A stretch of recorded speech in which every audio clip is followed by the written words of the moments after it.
ढगात helicopter शिरलं, इकडं बघतोय ढग, तिकडं बघतोय ढग, आणि आमचे देवेंद्र फडणवीस निवांत गप्पा मारत बसले. म्हणलं बघा जरा बाहेर काही दिसत नाही, कुठं झाड दिसेना, कुठं काही दिसेना, जमीन दिसेना, आपण ढगात चाललोय, कुठं चाललोय, काय चाललोय. म्हणले काही काळजी करू नका. माझे आत्तापर्यंत 6 ॲक्सिडेंट झालेले आहेत, आणि मी ज्यावेळेस हेलिकॉप्टरमध्ये विमानात असतो त्यावेळेस ॲक्सिडेंट झाला तरी मला काही होत नाही, त्याच्यावर तुम्हालाही काही होणार नाही. अरे बाबा म्हणलं आता हे काय सांगतोय. एक तर पोटात गोळा आलाय, आज आषाढी एकादशी, सारखं पांडुरंगा पांडुरंगा पांडुरंगा नाव घेत होतं मनात, आणि ह्या महाराजांचं आम्हाला उपदेश चाललेले होते, काही काळजी करू नका. आणि खरोखरीच येईपर्यंत इतके निवांत होते. ते म्हणले मला ह्याचा अनुभव आहे, माझे अनेक ॲक्सिडेंट झालेले आहेत, परंतु माझ्या कुठं नखाला देखील धक्का लागला नाही.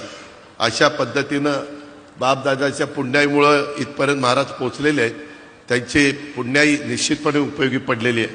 परंतु मित्रांनो, एकंदरीत खरोखरीच जरा सगळेजण धाकधूकच करत होते. माझ्या उजव्या बाजूला उदय सामंत भेटलेले होते. मला म्हणले दादा दादा जमीन दिसायला लागली खाली खाली. मग म्हणलं बरं बाबा, बरं झालं जमीन